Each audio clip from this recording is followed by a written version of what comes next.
Assalamualaikum warahmatullahi wabarakatuh. Perkenalkan, nama saya Abdul Muif dengan nomor induk mahasiswa 18 10 11 40 14 19. Di sini saya akan mencoba menjelaskan sebuah makalah yang telah saya buat dari tugas mata kuliah Teknik Kompilasi. Makalah yang saya buat berjudul Perancangan Bahasa Pemrograman. Sumber perancangan bahasa pemrograman. 1. Bahasa alami. Bahasa alami, konstruksi yang diturunkan dari bahasa alami berguna untuk kejelasan dan kemudahan pembacaan. Sebuah instruksi akan mengerjakan mirip dengan arti instruksi. Di sisi lain, bisa pula menimbulkan ambiguitas atau kedua-artian yang tidak diinginkan dalam sebuah bahasa pemrograman. Yang kedua, ilmu matematika. Matematika telah banyak dipakai untuk aturan-aturan yang terdapat pada bahasa pemrograman. Misalnya, ekspresi matematika. Meskipun matematika merupakan sumber yang berguna, perlu kehati-hatian saat mengadopsi notasi matematika untuk suatu konsep. Yang ketiga, bahasa pemrograman yang sudah ada. Bahasa pemrograman yang sudah ada bisa menjadi sumber-sumber yang bagus untuk perancangan bahasa pemrograman. Tetapi perlu ketelitian saat penggunaannya, karena bahasa yang sudah ada itu mungkin mengandung kesalahan yang serius. Penjelasan dari tujuan perancangan bahasa pemrograman. Yang pertama, komunikasi dengan manusia. Sebuah program yang mudah dibaca atau dimengerti adalah sebuah dokumentasi yang baik. Contoh, A_B_C bisa berarti A dibagi B, hasilnya dibagi dengan C, atau A dibagi dengan hasil pembagian B dengan C. Yang kedua, pencegahan dan deteksi kesalahan. Sebuah bahasa pemrograman yang baik perlu mengidentifikasi error yang mungkin terjadi pada suatu program. Yang ketiga, usability. Bahasa pemrograman harus mudah dipelajari dan diingat. Usability berkaitan dengan aspek kenyamanan seorang pemrogram menggunakan bahasa. Yang keempat, efektivitas pemrograman. Efektivitas berkaitan dengan pemrograman sebagai bagian dari rekayasa perangkat lunak, yaitu bagaimana mencatat keputusan yang dibuat selama pengembangan program. Yang kelima, compilability. Pengembangan sebuah kompilator merupakan pekerjaan yang tidak sederhana. Sebuah bahasa yang terlalu kompleks akan menyulitkan pembuatan kompilator untuk bahasa tersebut. Yang keenam, efisiensi. Efisiensi bukanlah hanya permasalahan kecepatan atau ukuran, karena akses input atau output dan paging memori termasuk juga dalam efisiensi. Peningkatan yang signifikan dalam efisiensi bisa didapat membuat bahasa lebih sederhana untuk menghasilkan kode yang efisiensi.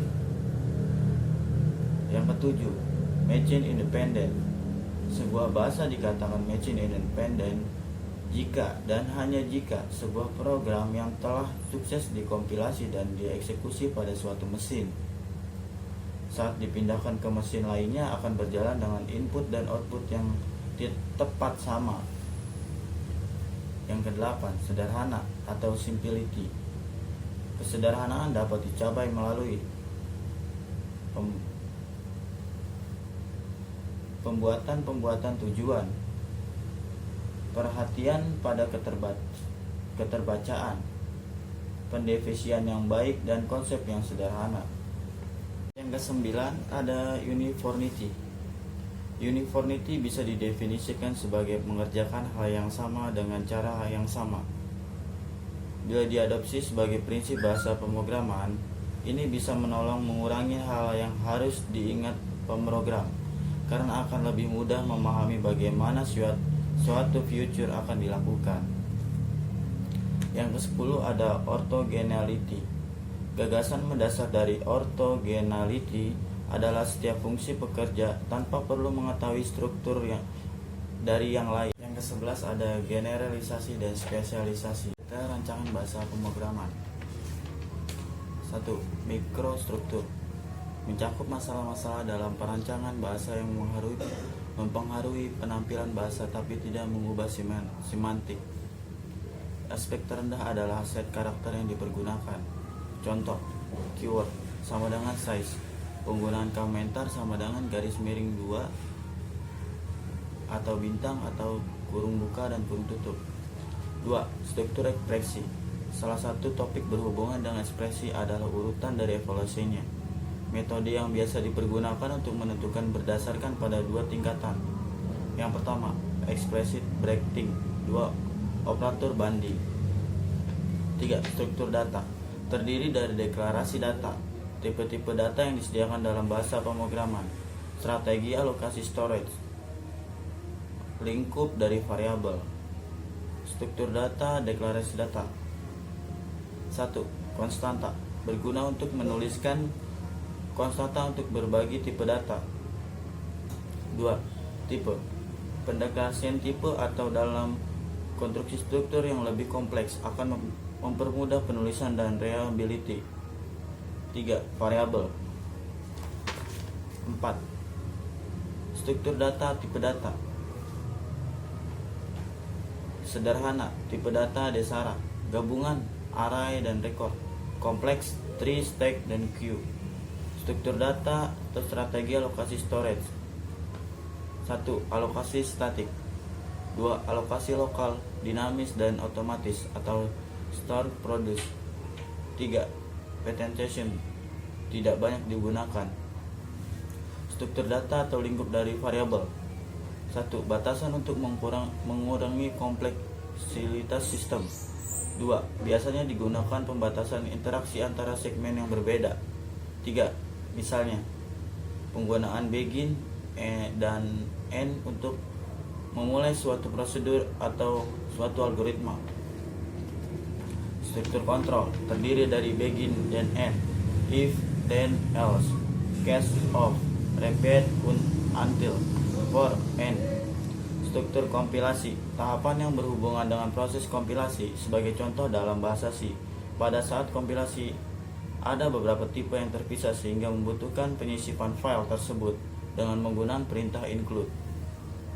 Struktur input-output merupakan fasilitas untuk menangani masukan dan pengeluaran. Tingkatan 1. Bentuk format free, berguna untuk komunikasi sederhana bagi para programmer untuk memeriksa kebenaran program. Programmer bisa menampilkan dengan mudah nilai dari variabel dan untuk memeriksa secara tepat logik dari program pada sekumpulan input data. 2. Bentuk formatted. Nilai setiap variabel dalam masukan atau keluaran ditulis atau dibaca sesuatu dengan format yang ditentukan. Misalnya, panjang dari file dan tipe data. Urutan proses yang harus ditentukan atau skenario yang dijalankan untuk menghasilkan bahasa pemrograman yang benar dapat meliputi sebagai berikut. Skenario perancangan. 1. Tentukan apa yang diinginkan. 2. Tentukan future yang mungkin. 3. Tentukan desain dan disesuaikan dengan future-nya. 4. Tentukan rincian, parsing, dan error checking. 5. Tuliskan user manual dan help. 6. Evaluasilah jika salah. Mulai lagi dari langkah 3. 7. Jika sudah benar, optimislah dan uji segala kemungkinan. 8. Cobakan kepada pengguna, tunggu reaksinya. 9. Perbaiki bug dan meliputi versi baru. Berikut adalah presentasi yang telah saya lakukan. Kurang lebihnya saya mohon maaf. Wabillahi taufiq wal hidayah. Wassalamualaikum warahmatullahi wabarakatuh.